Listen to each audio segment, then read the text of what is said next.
A certain amount of the blame for Stoke's poor start to the season on himself, saying that in fact he put just a little too much emphasis on attack. I suppose spectators at any rate will say that that is the right sort of fault.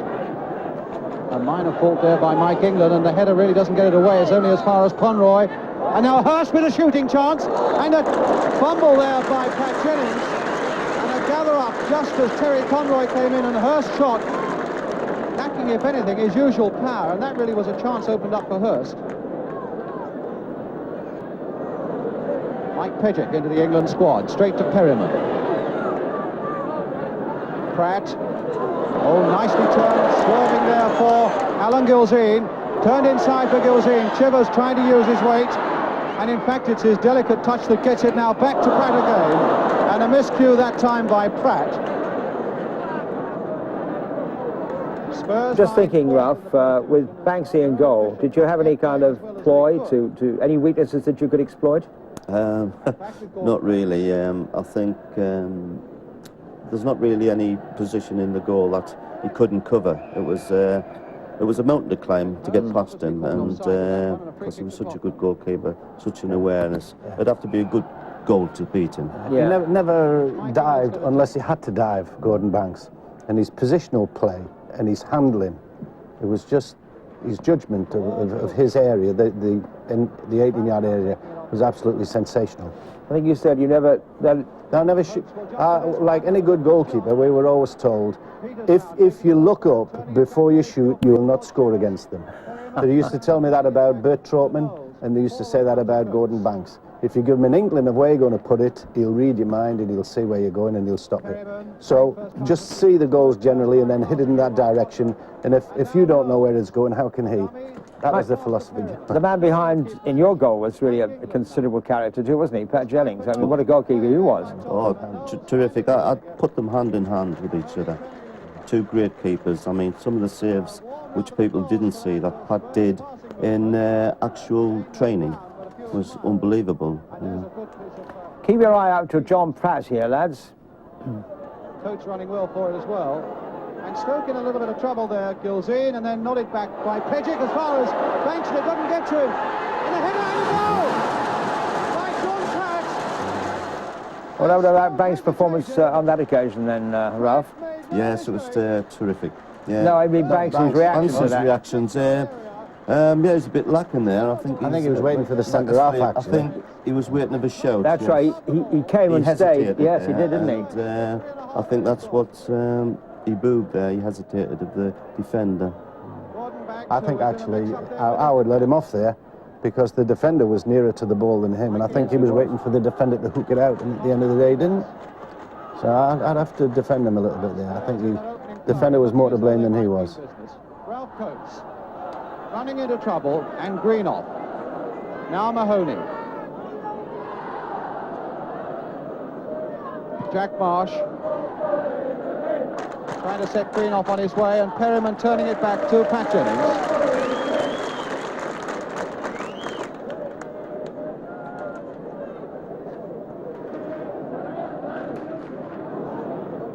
Pratt again.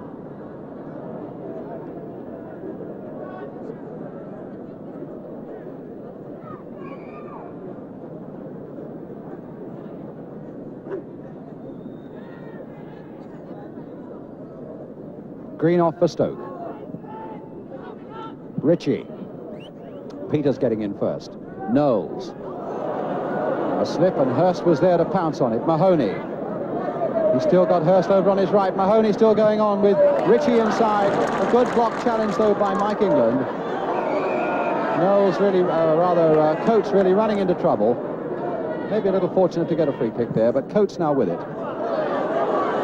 Sending Chivers on his way. Stopped by Smith. Quarter of an hour gone. Spurs still leading by a goal to nil. Scored after 3 minutes by John Pratt. Chivers with a long throw for them. Towards Gilzean. And it'll fall for Peters. And now for Chivers. Dummy and jinking. That was a good piece of play there by Chivers. And the little flick for Perryman. Knowles now. When you look at this Spurs side, Ralph, so many of them could score goals. Yes, yeah, they could come from any positions, yes. Always looking for goals, doesn't matter what positions they were in or where you played.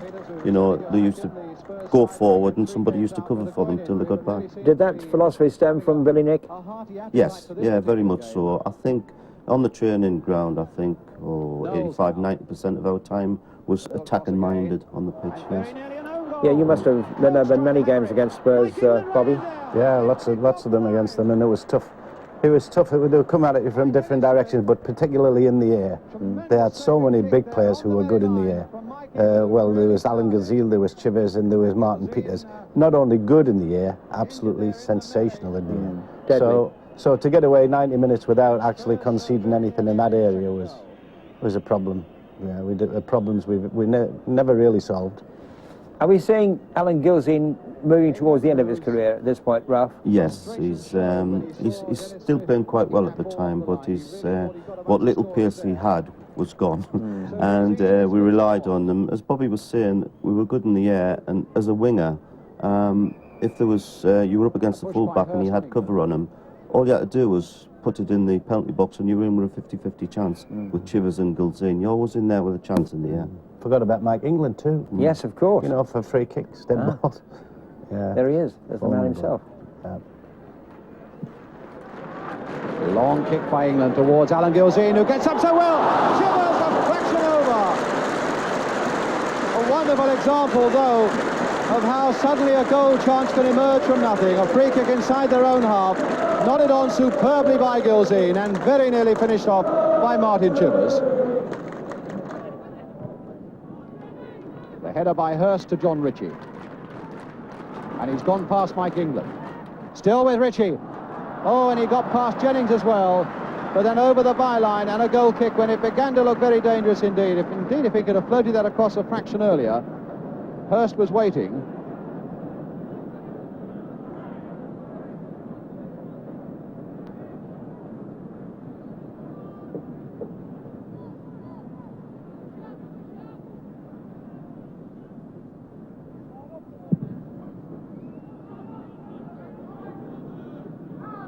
Just flick the top of Coates' head to Chivers, and now Kinnear to Coates.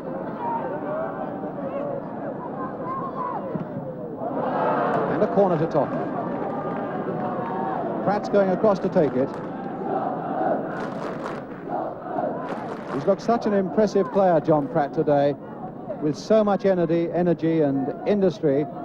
The man who's taken over from Alan Mullery and doing the same sort of job as Mullery did. John Pratt with the corner for Tottenham. Towards Mike England, who got up well. Gilzean was trying to turn it away. Peters now, and he couldn't hold it. Perryman, maybe he can. England to Perryman. Played wide again to Pratt. And the cross this time to Gilzean! Oh, a marvellous goal by Alan Gilzean! With a lovely cross again. You said, was it a header? So I thought it might be a header. You couldn't blame Gordon Banks for this one, though. Just right in the corner. Nice glancing headers. Yeah, he was one of the best. Arguably the best at that particular time, Alan Gilzean in the air. It's amazing how much pace is picked off the head into the net, isn't it, really? Well, I couldn't comment on it. Absolutely hopeless. I thought that's how you lost your hair, Bobby. But no, I was in awe. I was in awe of anybody like that was good in the air. Yeah. I just thought it was such a great skill. Listen, you had to worry. You could do something with your feet. You didn't have to worry about your head. Well, that's arguable, but thanks for that. It was great at this particular time, and Stoke are not out of this because they have somebody at the other end, John Ritchie, who was also in any aerial battles, you know, had a chance.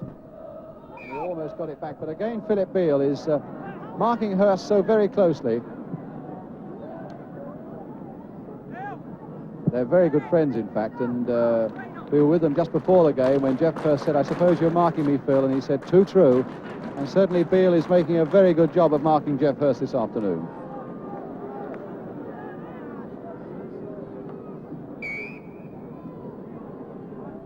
Conroy then with the corner for Stoke. And again, Ritchie coming in on the far side. In fact, that was Bloor coming in on the far side.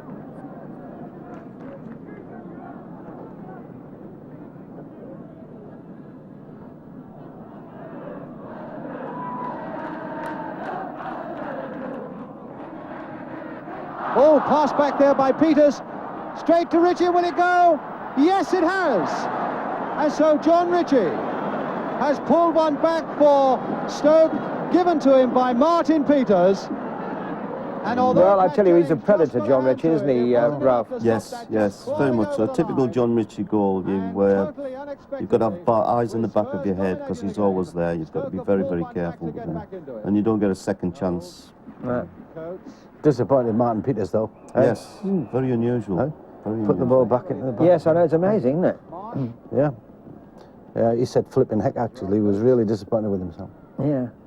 Well, I mean, certainly on song, though, although you've had that goal against you, Ralph, I mean, you're looking very much on top of the game. There's the air again. Yes, both sides are attacking. And that proves it. And John Pratt doing it again, you see. Yeah.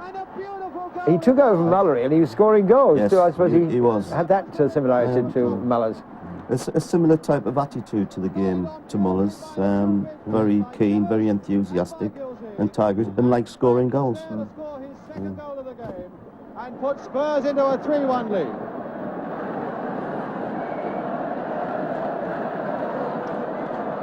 And truly we've got a game of football that matches the glorious afternoon here at White Hart Lane. And no denying that the number 4, John Pratt, so far has been the star of this Tottenham side. Gilzine again judges those to perfection.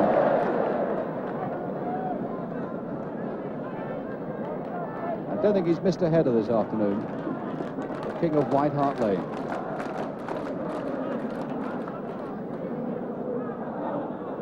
Now Gilzine with the ball at his feet to Martin Peters.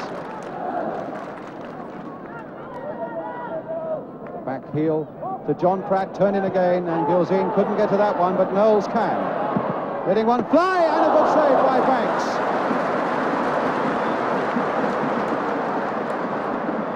Jimmy Greenoff, inside for Jack Marsh. John Mahoney. Pejic. Hurst.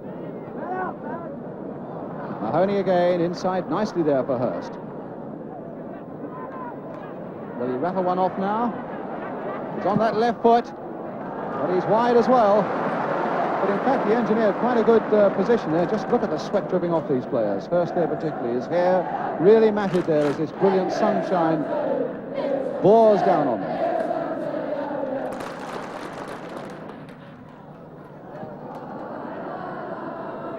Pratt. Pejic getting in well, though, for Stoke City. Greenoff too. And Smith taking no chances. No hesitancy there as he got it away, although he only got it as far as Knowles, and now it's with Martin Peters. Across by Peters. Gilzine going in, breasting that one down! And just over from Pratt, who was looking for his hat-trick. And Banks not at all happy with the sort of cover he's got in front of him. And I'm not surprised. I think, Bobby, this must be almost Jeff Hurst's first season at Stoke. I know, it's he was only there for 2 seasons, I think. Yeah. Not very long. I think this was his first season. He looks a bit lost. But it's really, well, it's probably unfamiliar. He probably hasn't been there very long. And how strange playing in London against Tottenham and Martin Peters is on the other side. Indeed. You always link the two together, don't you? But he's looking thinner than I've ever seen. Maybe the training is different, but even when he was at West Ham, I can never remember thinking that Jeff Hurst was as trim and as slim as that. So he always is very fit.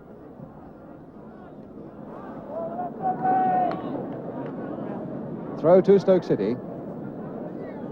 In the last half minute of the first half, just a little time to be added for injuries, and not very much. Philip Beale again in before Jeff Hurst. Coates. Perryman getting that one, but in fact Gilzine's feet were a little too high. I don't think it could have been Perryman's. Jimmy Robertson, the sub for Stoke City, an old Spurs player. I've no doubt he'd be itching to get on, and the way Stoke are playing at the moment, I would think his chances must be a bit useful for getting on.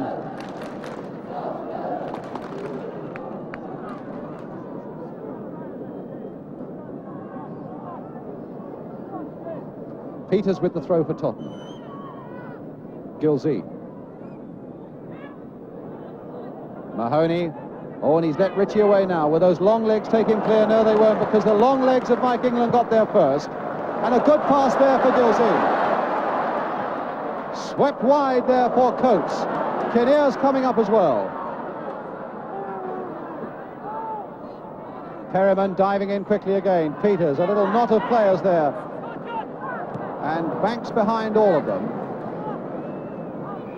Spurs, who played some brilliant football in the first half, and deservedly going into the half-time with a 3-1 lead. Gordon Banks beaten 3 times, twice by John Pratt, once by Alan Gilzean with that superb header, with John Ritchie pulling one back for Stoke City. Get the second half started, facing a formidable task, 3-1 down against a side that have only dropped 1 point at home this season. Indeed, have lost only 2 in their last 12 games, both away from home. That's Spurs, who lost, in fact, both those games very near the end, at Manchester City with about 4 minutes to go, and at Derby County in the very last minute. England a long one forward. Kinnear, and now Mahoney. Greenoff. But Coates, with his determination, giving him a half chance, and then Greenoff very nearly slipping and giving Spurs another one. But now Greenoff for Stoke, a long through ball. And a goal kick.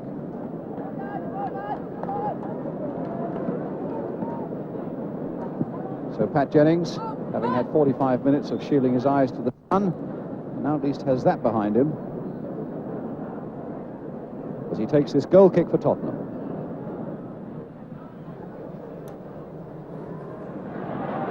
Gilzean to Knowles. Chivers turned off again for Martin Peters. And on again this time for Coates, but Coates is offside.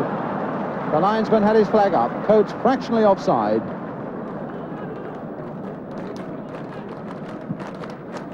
Hurst for Stoke.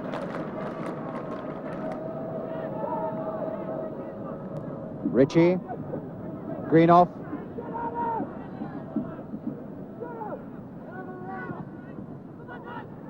Ritchie again, trying to turn on it, but as he turned, he found Mike England was there. Terry Conroy.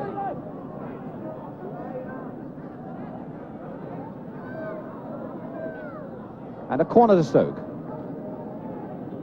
Conroy, scorer of one of the goals for Stoke at Wembley in the League Cup final against Chelsea. In fact, had a marvellous game here last year for Stoke against Spurs. There's Greenoff turning it in, and Ritchie! John Ritchie, that sure head of his at the... Yeah, John Ritchie again, Bobby. Yeah, you don't let John Ritchie go unchallenged in the box.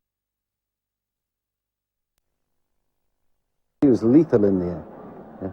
The number of important goals we used to have to concede against him playing against Stoke. Around about this time, I think he scored almost every time he played against us. But it was a good cross as well. Jimmy Greenoff, nice cross for heading the ball.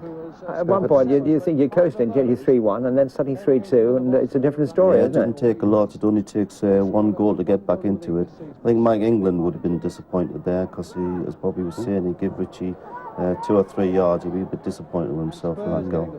Yeah. Maybe the type of mistake you make when you're 2 goals in front. Hey?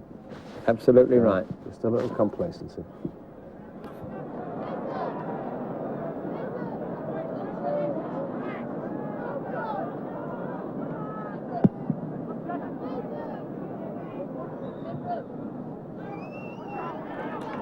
Beale.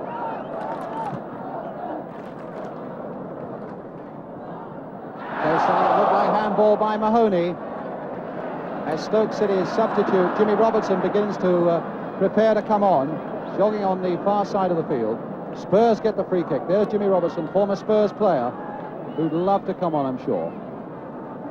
And the referee's attention drawn to the fact that Stoke want to bring on their substitute.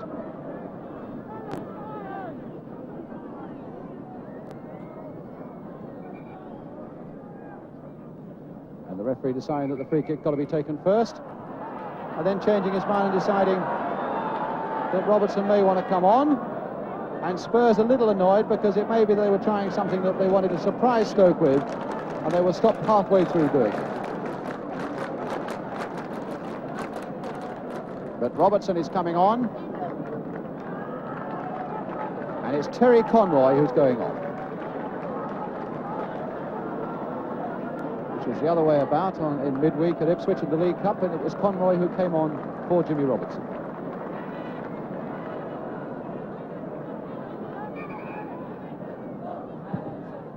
Well, not a very good one there by Martin Peters.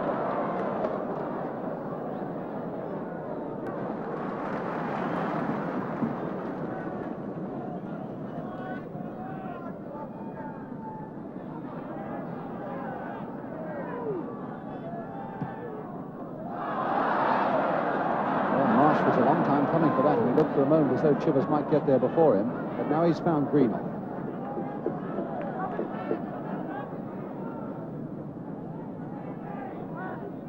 Law, Ritchie. Still with Ritchie. And now with Pat Jennings. Beale for Tottenham. Wanting Gilzine to go wide. Peters. So they try it wide on the other side, and Cyril Knowles. Perryman going outside him. Coates. Still with Coates. Robbed by Mahoney. Ritchie. And at last Robertson gets a real touch of the ball. This flying winger with so much grace. Turned inside again for Ritchie, but quite easily beaten by Mike England, and it's with Martin Peters again. The crowd getting a little restless now, and the game really has not reached the heights it reached in the first half, but it's very difficult conditions out there, so very hot. But now Chivers turning it on. He hoped for Knowles. He'll get it back from Knowles. Chivers again. Will he let one go? Yes, he has, and that really was a real Chivers special that stung the hands of Gordon Banks. Mahoney. England galloping across there, covering again every time Ritchie makes any sort of menacing move.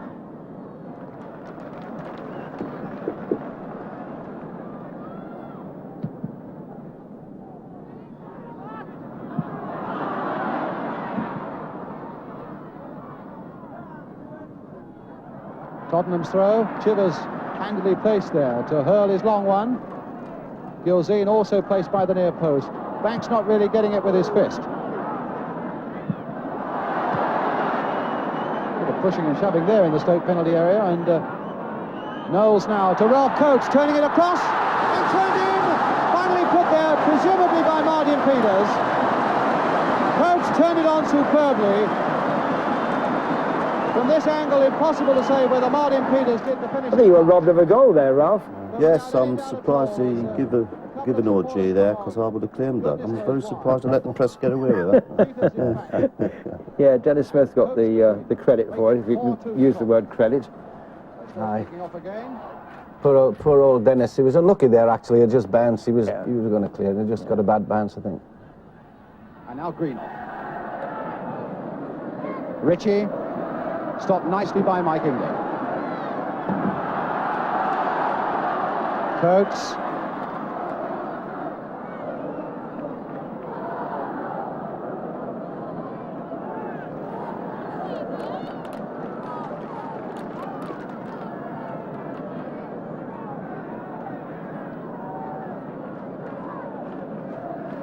Gilzine. Coates. Perryman. Looked almost as though he was shoved off the ball there by Mahoney, but the referee said that it was perfectly fair, and there's the ball placed into the path of Jimmy Robertson, or hopefully it was. Instead it was Beale turning it back to Pat Jennings.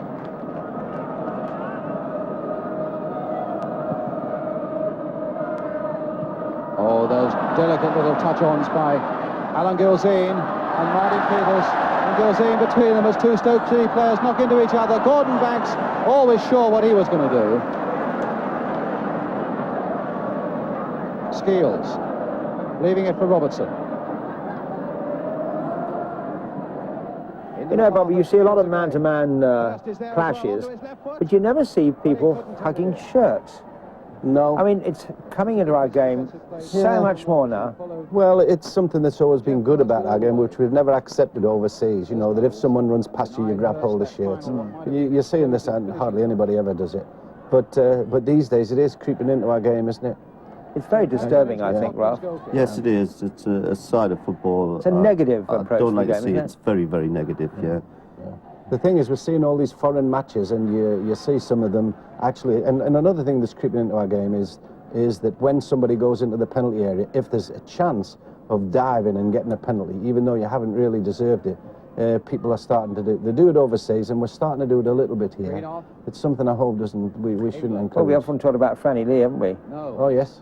Lee won pen as we in the last program. Yeah, but I wouldn't say that he did it as. You know, as obviously as others. You've got to be very careful when you talk about Manchester City. You've got to be very careful. Particularly when you talk about Man City, of course you have, yeah. Mahoney. And Mahoney again. Beaten by Gilzine. Coates to take it up. With Gilzine outside him, Chivers inside. Still with Coates, letting one fly, but again, no more than stinging the hands of Banks.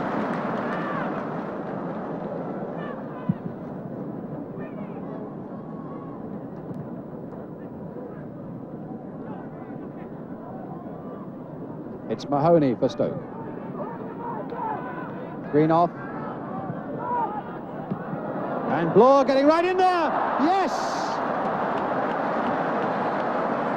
So 4-3.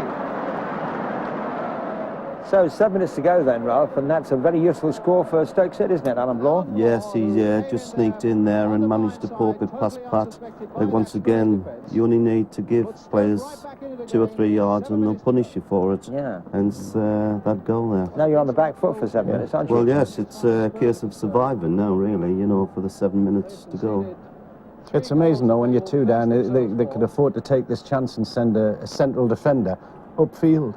Chris Lawler was the first one, really, that used to do it, and in Liverpool, yeah. And then others tried. But I forgot that Alan Bloor was one of them that used to do that, because he was an out-and-out centre half. You know, there's no reason why at all he should be coming forward. Anyway, it worked for them this time. Throw to Stoke City.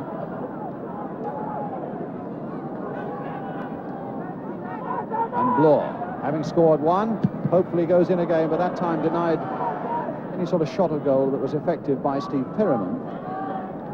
But Stoke with another throw. Gilzine right back to help out. And Skeels going in. And still going in. And just over. Jimmy Robertson just a fraction over. That really would have been a sensational comeback by Stoke City. 3-1 down and 4-2 down.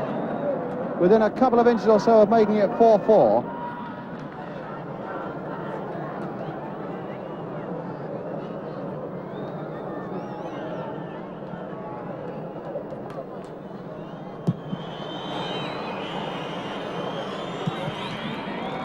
And it's with Gilzine. And it's all over. No, it's not. Well, I don't know. The players don't seem to know. Yes, it's all over. And Spurs have won by 4 goals to 3. A fine first half, a rather flagging second half in the heat.